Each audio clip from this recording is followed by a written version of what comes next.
All right, thanks, Andrew. Well, this morning, nearly 80 local veterans will see national monuments built in their honor at the nation's capital. And these service members make up the 63rd group of travelers recognized by the Honor Flight of the Quad Cities. News 8's Joe Haversham is following them at the Quad Cities International Airport and joins us live today with one of today's passengers. Joe. That's right, guys. We actually have two of today's passengers for the 63rd Honor Flight of the Quad Cities Group. So I'm here. I just want to introduce them to you right now. We have John and Mary Baker. You two both served in the Navy. 72 is what I remember. Married 52 years. Tell me a little bit about how that happened. I knew we were getting a brand new head nurse at the hospital where we worked, and she walked down the ward, and I knew I was in trouble. It's the first time I met her. What's it like for you two to be able to share this moment together? From what I remember, first honor flight for the two of you, right? Yes, it is. Yeah. What's it like to be able to have that moment with each other? It's real important to us. This is an opportunity for both of us to get to see the monuments and the museums in Washington, D.C. and honor the country. What were you most looking forward to? Well, I'm very interested in seeing the Vietnam Monument, and of course, I've heard wonderful things about the women's Museum? what? Museum?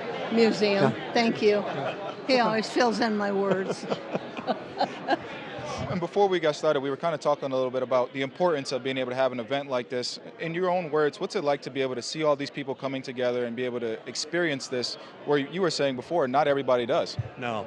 It's a great opportunity. Some of these guys and gals, of course, may never get an opportunity to see Washington, D.C. and see some of the monuments that mean so much to them. So this is great, and Hy-Vee's done such a great job of organizing this for over the past 15 years, so very proud of that.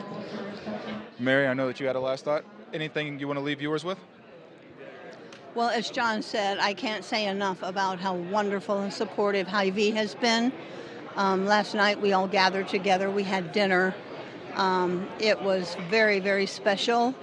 The Bettendorf Choir came, and they sang each of the branches of the service and their song. It was so special. And of course, they got standing ovations for each of the branches of the service, and everybody loved it.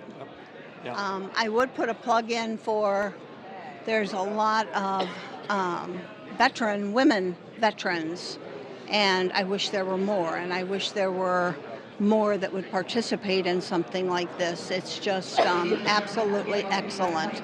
So here's a plug for women veterans. I want to see the women monument, want to see more women out here. Well, I want to thank you guys so much for making the time and talking to us today. We thank you. And we thank you for your service. Thank you so We much. hope you guys have a safe trip, and we want to send it to you guys back in the studio. All right, thank you, Joe, so much for introducing us to that lovely couple.